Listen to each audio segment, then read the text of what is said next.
Bienvenida o bienvenido a esta exploración detallada. Hoy vamos a meternos en un material muy específico, un documento que se llama Defensa Bíblica Conservadora Académica, Ajá, que básicamente es una respuesta, digamos, desde una teología conservadora a muchas de las críticas modernas que se le hacen a la Biblia. Y bueno, nuestra misión aquí es un poco desmenuzar los argumentos clave de esta defensa. ¿Qué significa realmente para ellos que la Biblia sea inspirada por Dios? claro. Y sobre todo, cómo responden a esos pasajes que, bueno, que suenan difíciles. Ya sabes, aparentes contradicciones o cosas morales, históricas, que siempre salen a la luz. Vamos a verlo bien. Exactamente. Vamos a analizar cómo esta perspectiva arma su caso, ¿no? Empiezan por lo que ellos consideran que la misma escritura dice sobre sí misma, sobre su origen divino. Ajá. Y contrastan eso con las miradas que la ven más como un producto, pues histórico, humano. Veremos los pilares teológicos, cómo le entran a las críticas específicas y qué evidencia presentan para decir que es históricamente confiable. Perfecto. Bueno, el documento arranca marcando una diferencia clave. Lo que llama la visión ortodoxa histórica, por un lado, y la crítica bíblica moderna, por el otro. Ujú. Y dice que esta última, la crítica moderna, muchas veces parte de presupuestos naturalistas. O sea, como que agarran la Biblia como si fuera cualquier otro texto antiguo, un producto humano, y de entrada descartan que pueda haber revelación divina directa. Correcto. Y frente a eso, el texto pone como un pilar, digamos, exegético para la visión ortodoxa, el famoso pasaje de 2 Timoteo 3, 16, 17. Se clavan mucho en una palabra griega, teopneustos, Teopneustos. que tradicionalmente se traduce inspirada por Dios, sí, pero esta fuente le da mucho peso a la idea de exhalada por Dios. Exhalada por Dios. Eso suena diferente a inspirada. ¿Qué implica esa palabra según esta defensa? ¿Cuál es la clave? La implicación es central para todo el argumento. No es que Dios le dio como un soplo de aprobación a un texto que ya era humano, no. Ah, ok. Sino que el texto mismo viene de Dios, fue exhalado desde Él, aunque claro, a través de autores humanos. Lo ven como un producto divino en su origen mismo. Ese es el meollo del asunto. Entiendo, es un punto de partida fuerte sobre la naturaleza misma del texto, y el pasaje dice, pasa grape toda la escritura. ¿Cómo interpretan el alcance de esa frase? ¿A qué se refiere con toda? Indican que se refiere a la totalidad de los textos sagrados que se reconocían en ese momento, o sea, el Antiguo Testamento. Y por la autoridad apostólica que establece el Nuevo Testamento, pues por implicación se extiende también a este. A todo el canon, digamos. Exacto. Y la utilidad que menciona el pasaje para enseñar, corregir, instruir, la ven como una consecuencia directa de ese origen divino. Es útil porque es palabra de Dios. Parece que hay otro pasaje importante para esto, que mencionan, 2 Pedro 1:21. Sí, ahí se usa otra palabra griega interesante, feromenoi. Significa algo como siendo llevados o impulsados. La idea que presenta el texto es que, aunque los autores humanos escribían activamente, usando sus estilos, su investigación, su personalidad, el Espíritu Santo era como la fuerza motriz detrás, guiándolos en el proceso. Entonces, no es que estuvieron en trance ni nada de eso. El documento habla de inspiración verbal, plenaria y confluyente. Suena técnico. ¿Podemos desglosar un poco qué quieren decir con cada una? Claro. A ver, simplificando un poco. Inspiración verbal sostiene que la guía de Dios fue tan precisa que llegó hasta las palabras mismas que se usaron, ojo, en los manuscritos originales. Hasta las palabras exactas. Eso sostienen.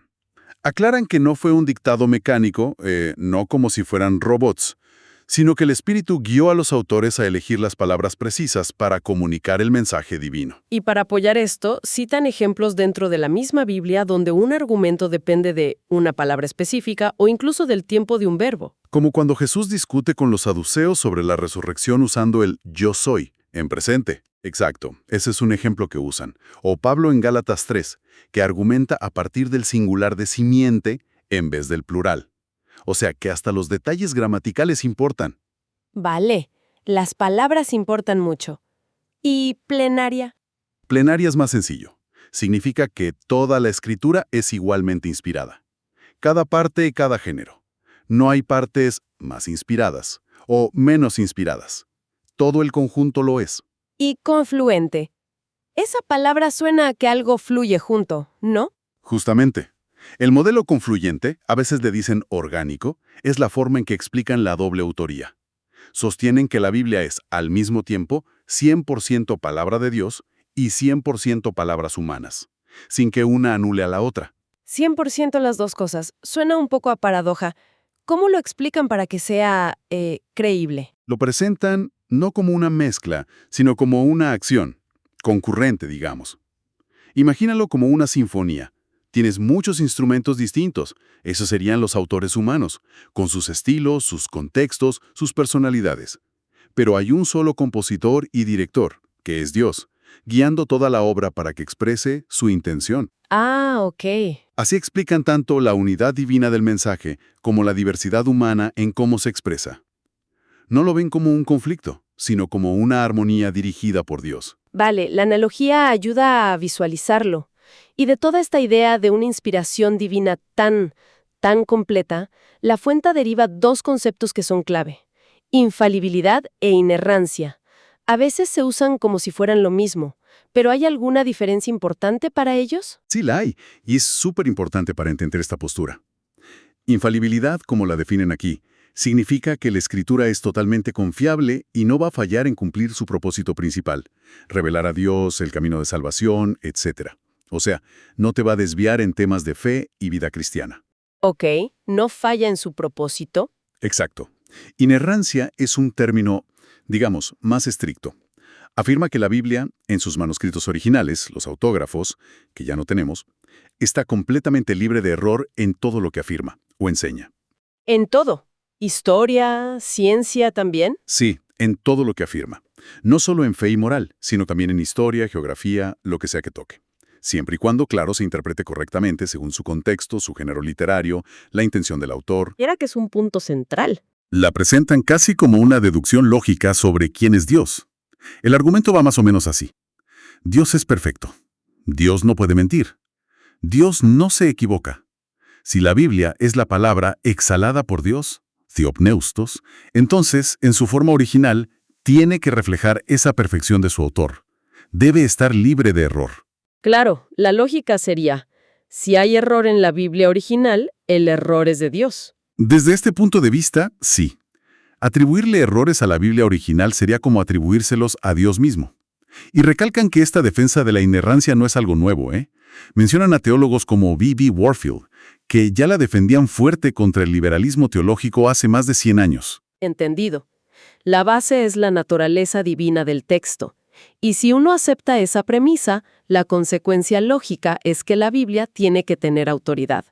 Y aquí entra otro término clave que menciona la fuente: sola escritura. Así es. Sola escritura, la escritura sola. Es un principio, fundamental, heredado de la Reforma Protestante. Lo que afirma es que la Biblia es la única regla infalible de fe y práctica, la autoridad suprema y final. La única. No hay otras autoridades. Ojo, no significa, y la fuente lo aclara, que sea la única fuente de conocimiento o guía. La tradición, la razón, la experiencia, todo eso tiene su lugar. Pero la escritura es la norma, el estándar por el cual todas las demás fuentes deben ser juzgadas. Si algo contradice la escritura, pues se rechaza. Como un juez final, digamos. Exacto. Citan el ejemplo de Jesús mismo, ¿no?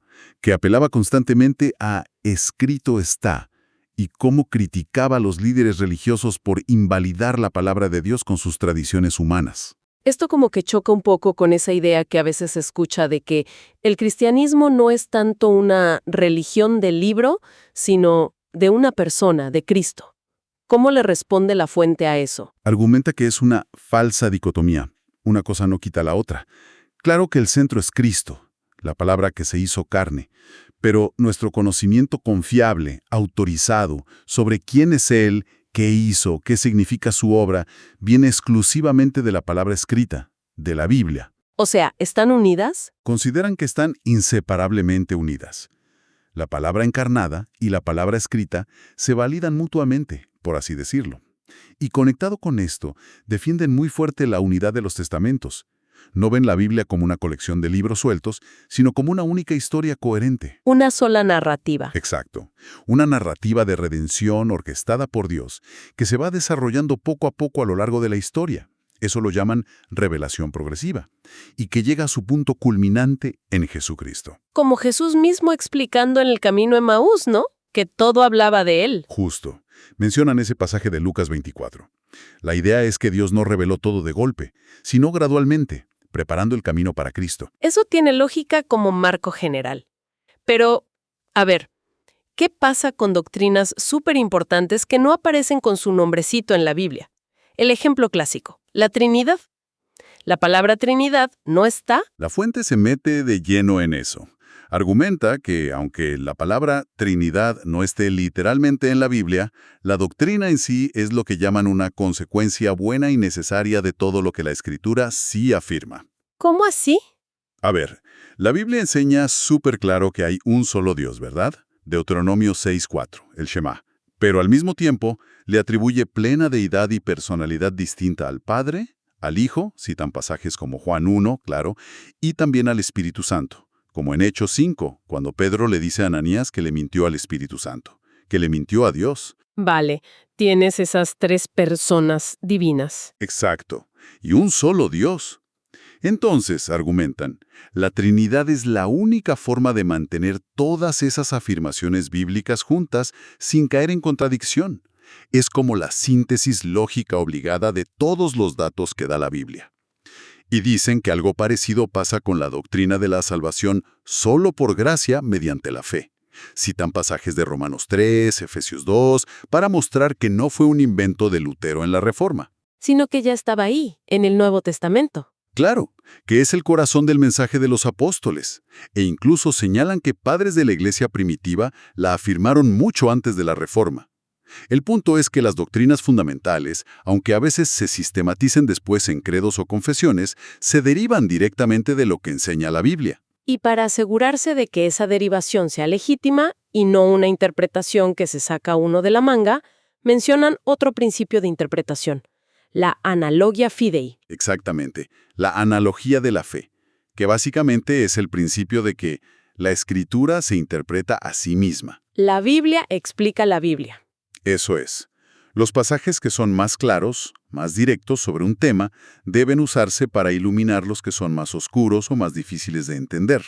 Esto, por supuesto, presupone que la Biblia es coherente internamente, porque tiene un solo autor divino detrás de todos los autores humanos. Claro, refuta la idea de que la Biblia es solo un montón de opiniones humanas, a veces hasta contradictorias. Exacto. Rechaza verla solo como un diálogo, a veces conflictivo, entre humanos. Son distintas voces, sí, con sus estilos, pero dentro de una misma composición orquestada por Dios. Al final, lo que plantea la fuente es que la elección fundamental es sobre la autoridad. ¿Quién tiene la última palabra? ¿La Escritura, vista como palabra de Dios, o la razón humana y la tradición, que consideran falibles? Vale, hemos cubierto la base teológica según esta perspectiva. Ahora, aquí es donde la cosa se pone, bueno, muy interesante para mucha gente. ¿Cómo aplican todo esto a esos pasajes que parecen difíciles? O directamente contradictorios. El ejemplo que siempre sale, Pablo y Santiago. ¿No se contradicen sobre la fe y las obras? Ah, el clásico de clásicos. Sí, la fuente le dedica bastante espacio a armonizar esto.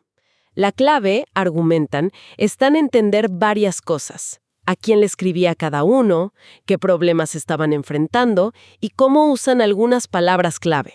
O sea, contexto y terminología. Exacto.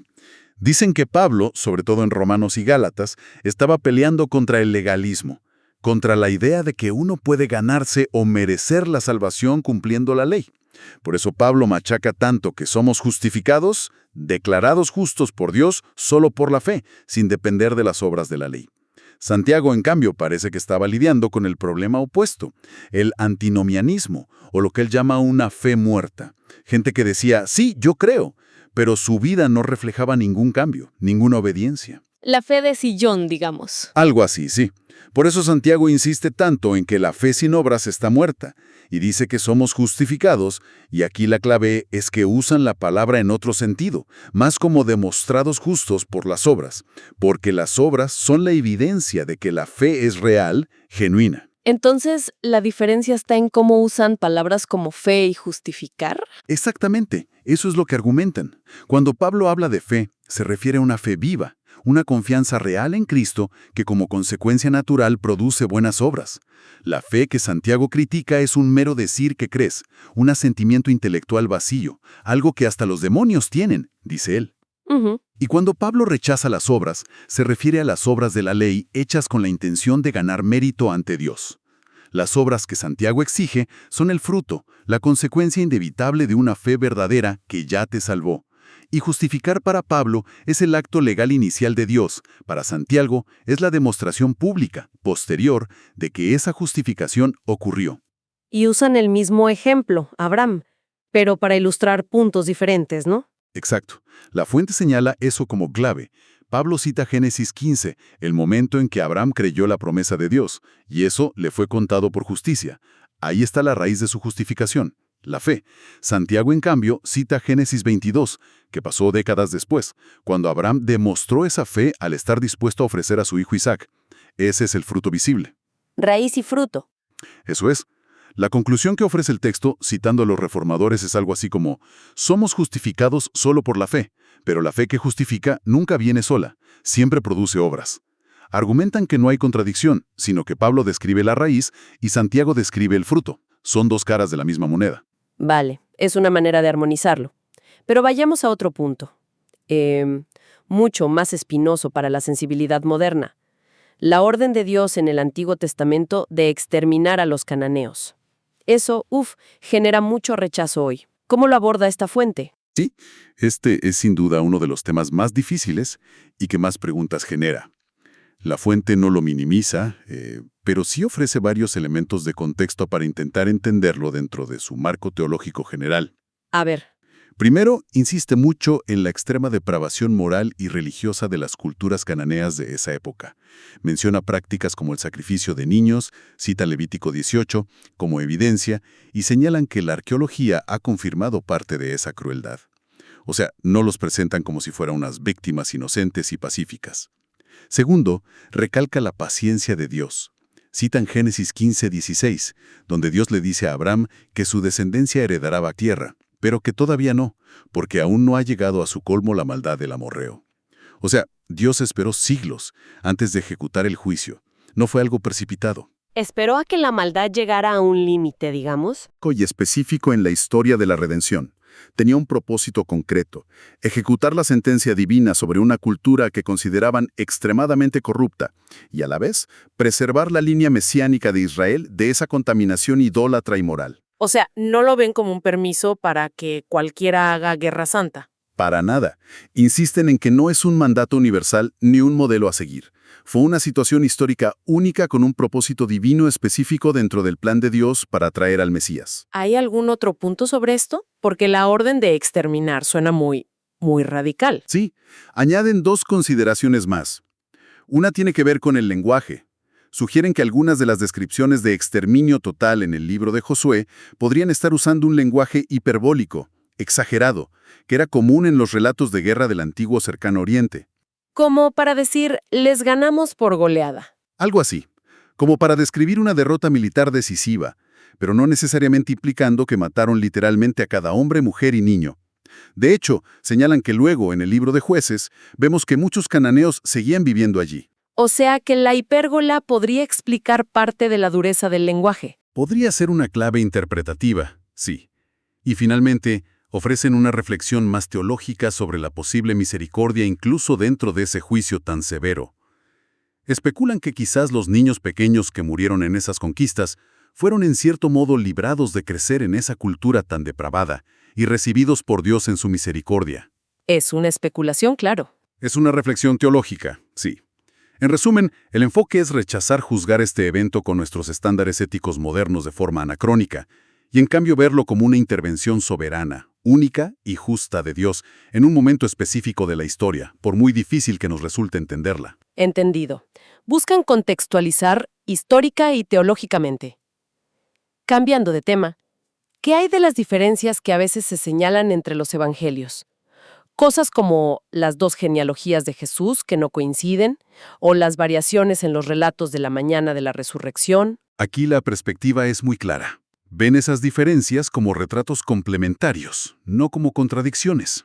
De hecho, argumentan que esas pequeñas variaciones, lejos de ser un problema, son en realidad una señal de que tenemos testimonios independientes y auténticos. ¿Por qué? Porque si los 4 evangelios contaran la historia exactamente igual, palabra por palabra, hasta en los detalles menores, lo primero que sospecharíamos es que se pusieron de acuerdo, que hubo colusión, que es una historia fabricada y ensayada. Las pequeñas diferencias son lo que esperarías de testigos presenciales distintos que recuerdan un evento desde su propia perspectiva. Tiene sentido. ¿Y cómo explican entonces las dos genealogías, la de Mateo y la de Lucas? La explicación más común, que recoge la fuente, es que tienen propósitos y enfoques diferentes. Mateo, que escribe pensando en una audiencia judía, traza el linaje legal y real de Jesús, a través de su padre legal, José. Desciende de David por la línea de Salomón, el rey, para establecer su derecho al trono de David. La línea real. Exacto. Lucas, en cambio, que escribe más para un público gentil, universal, trazaría el linaje físico sanguíneo de Jesús, probablemente a través de su madre, María. Pero en Lucas aparece el nombre de José también. Sí, pero la interpretación común es que la genealogía de Lucas sigue la línea del padre de María, Elí, convirtiéndolo en abuelo de Jesús, aunque José figure como padre legal. Esta línea también viene de David, pero por otro hijo, Natán, no Salomón. Y Lucas la lleva hasta Adán para mostrar que Jesús es el salvador de toda la humanidad, no solo de los judíos. Esa es la armonización que proponen. Juntas, las dos genealogías confirmarían las credenciales mesiánicas de Jesús desde ángulos distintos pero complementarios, cumpliendo diferentes profecías. ¿Y los relatos de la mañana de Pascua? Que si una mujer, que si dos, que si un ángel, que si dos. ¿Cómo cuadra eso? La fuente sostiene que estas diferencias se resuelven perfectamente al compilar con cuidado una cronología compuesta de todos los eventos de esa mañana. Dicen que a menudo se publican tablas que armonizan los detalles de Mateo 28, Marcos 16, Lucas 24 y Juan 20. ¿Y cuál es la idea central de esa armonización? La idea es que son relatos suplementarios, no contradictorios. Que un evangelista mencione un ángel no contradice que otro mencione dos. Simplemente uno se enfoca en uno o tal vez los vieron en momentos ligeramente diferentes. Que un relato mencione a María Magdalena no excluye que hubiera otras mujeres con ella, como dice otro. O sea, cada uno cuenta una parte de la historia o desde un ángulo. Exacto. Son como flashes de una secuencia de eventos que debió ser rapidísima, emocionante y seguramente muy confusa para los testigos en ese momento.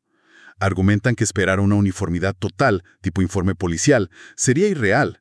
Esas pequeñas variaciones son de hecho lo que esperaríamos de testimonios oculares genuinos bajo estrés, no de una historia inventada y coordinada. Bueno, hemos hablado de la coherencia interna, de cómo armonizan pasajes difíciles.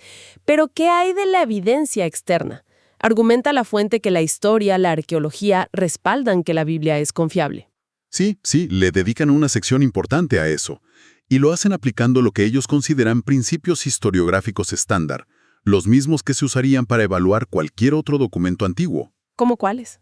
Mencionan primero el testimonio ocular. Señalan las propias declaraciones de los autores, como el prólogo de Lucas, donde dice que investigó todo cuidadosamente con testigos oculares, o el final de Juan, donde se afirma que el autor fue testigo. También mencionan la inclusión de detalles embarazosos para los propios discípulos, como la negación de Pedro, o las discusiones sobre quién sería el mayor. Dicen que eso sería raro si estuvieran inventando una historia para quedar bien. Y citan los testimonios de la iglesia primitiva, de gente como Papías o Ireneo en el siglo II, que atribuyen los evangelios a los apóstoles o a sus colaboradores cercanos. Y aparte del testimonio, ¿qué más? Luego hablan de la datación temprana de los evangelios, sobre todo de los sinópticos, Mateo, Marcos y Lucas. Argumentan que hay muy buenas razones para pensar que se escribieron antes de la destrucción de Jerusalén en el año 70 después de Cristo. ¿Por qué es importante esa fecha? Porque la destrucción de Jerusalén fue un evento cataclísmico, predicho por Jesús. Si los evangelios se escribieron después, esperarías que lo mencionaran claramente como algo ya ocurrido, ¿no? El argumento principal se basa en el libro de Hechos, que es como la segunda parte del Evangelio de Lucas. Hechos parece terminar de forma muy abrupta, alrededor del año 62 después de Cristo, con Pablo preso en Roma, pero todavía vivo, y sin mencionar eventos posteriores súper importantes como la muerte de Pablo, la de Pedro o la gran persecución de Nerón, ni la guerra judía que empezó en el 66. Claro, termina como a medias. Exacto. Entonces, si Hechos es de alrededor del 62, su primera parte, el Evangelio de Lucas, tiene que ser anterior. Y si Lucas usó a Marcos como fuente, como muchos creen, entonces Marcos tiene que ser todavía anterior.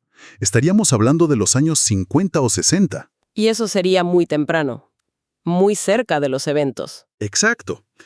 Eso los colocaría dentro del periodo de vida de muchísimos testigos oculares de Jesús, gente que podría haber confirmado o refutado lo que se contaba. Sería un lapso de tiempo entre los eventos y su registro escrito mucho más corto que el que tenemos para la mayoría de las figuras históricas de la antigüedad, como Alejandro Magno o Julio César. Vale. Y está la otra gran pregunta. La transmisión del texto. ¿Cómo sabemos que lo que leemos hoy se parece a lo que escribieron hace 2000 años, después de tantas copias a mano? La fuente también aborda eso, usando la disciplina de la crítica textual. Y, lejos de verla como un problema para la fe, la presentan como una confirmación impresionante de la fiabilidad del Nuevo Testamento. ¿Por qué? ¿Qué destacan? Destacan tres cosas principalmente. Primero, la abundancia de manuscritos antiguos que tenemos del Nuevo Testamento en griego. Más de 5.800 fragmentos o copias completas, muchísimo más que cualquier otro texto de la antigüedad. Para la mayoría de los autores clásicos tenemos apenas unas decenas de copias, y mucho más tardías. Hay mucho material para comparar. Muchísimo. Segundo, la antigüedad de esos manuscritos. Tenemos fragmentos, como el famoso P52, que contiene un trozo del Evangelio de Juan, que se data tan temprano como el año 125 DC, apenas unas décadas después de que se escribiera el original, y muchos otros papiros y códices de los siglos II y III. Y tercero, ¿qué hay de las diferencias entre esos manuscritos? Las famosas variantes textuales. Ese es el tercer punto, la naturaleza de esas variantes. Admiten que sí, claro que hay diferencias entre los manuscritos. Sería un milagro si no las hubiera después de siglos de copiado a mano. Pero argumentan que la inmensa mayoría de esas variantes son menores. Errores de ortografía, cambio en el orden de las palabras, uso de sinónimos, cosas que no afectan el sentido. ¿Y las variantes que sí importan? Dicen que son muy pocas en comparación, y que ninguna, absolutamente ninguna, afecta ninguna doctrina fundamental del cristianismo. La conclusión que presentan es que, gracias a la abundancia y antigüedad de los manuscritos y al estudio de esas variantes, podemos reconstruir el texto original del Nuevo Testamento con una precisión altísima, superior al 99%, mucho mayor que la de cualquier otro libro antiguo. Y finalmente, mencionan la corroboración externa, o sea, evidencia de fuera de la Biblia. ¿Cómo qué? Citan a historiadores no cristianos de la época. El judío Flavio Josefo, y los romanos Tácito, Suetonio, Plinio el Joven. Ninguno era creyente, de hecho algunos eran hostiles al cristianismo. Pero en sus escritos confirman, de pasada, hechos básicos sobre Jesús. Que existió, que vivió en Judea en tiempos de Tiberio, que hizo cosas consideradas prodigiosas, que fue crucificado bajo Poncio Pilato y que sus seguidores lo adoraban como a un dios y se negaban a renunciar a su fe incluso bajo tortura. O sea, confirman el marco histórico general. Exacto. Y también apuntan a descubrimientos de la arqueología, que han confirmado nombres de personas que aparecen en los evangelios, como Pilato, con la famosa inscripción encontrada en Cesarea, o Caifás, cuyo osario familiar se encontró. También lugares, como los estanques de Betesda y de Siloé, que se mencionan en Juan y que por mucho tiempo se pensó que eran legendarios, hasta que se excavaron, o prácticas culturales, como la crucifixión romana. Parece que es un argumento que va sumando piezas, ¿no? Testimonio ocular, datación temprana, transmisión fiable, confirmación externa. Sí, lo presentan como un caso acumulativo. Critican lo que ven como un doble estándar de algunos escépticos que exigen a los evangelios un nivel de prueba que no le piden a ningún otro documento histórico. Entonces, ¿cómo cierra la fuente toda esta argumentación? ¿Cuál es la conclusión general del documento? Pues la conclusión que presenta este texto es que la visión crítica moderna sobre la Biblia a menudo parte de presuposiciones filosóficas, el naturalismo, que descarta de entrada lo sobrenatural, y por eso, lógicamente, llega a conclusiones escépticas. Como que ya van predispuestos a no creer. Algo así argumentan. En cambio, dicen que la visión que ellos llaman ortodoxa, al partir de la propia autorrevelación de la Biblia, como palabra divina, ofrece una explicación más coherente y más satisfactoria de toda la evidencia que tenemos. La unidad interna del mensaje, la posibilidad real de armonizar las dificultades aparentes, sin forzarlas, pero buscando entenderlas en contexto, y la confirmación externa de su fiabilidad histórica por otras fuentes y la arqueología. Y la elección final sería sobre esas presuposiciones iniciales. Exacto. La elección fundamental, según este texto, no es entre ser un erudito o tener fe ciega, sino entre qué conjunto de presuposiciones de partida adoptas para acercarte al texto. Afirman que un enfoque que combina la fe con una erudición rigurosa y honesta lleva no a menospreciar la Biblia, sino a una reverencia todavía más profunda por ella como la palabra de Dios, verdadera y suficiente para guiarnos en la fe y en la vida. Muy bien.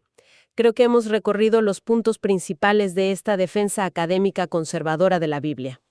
Su visión de la inspiración divina, la autoridad que creen que se deriva de ahí, las respuestas que ofrecen a las críticas sobre coherencia interna y los argumentos que presentan para su fiabilidad histórica. Ha sido denso, pero muy claro. Y creo que al final deja flotando una pregunta importante, ¿no? Que está implícita en todo esto de la autoridad. ¿Cuál sería?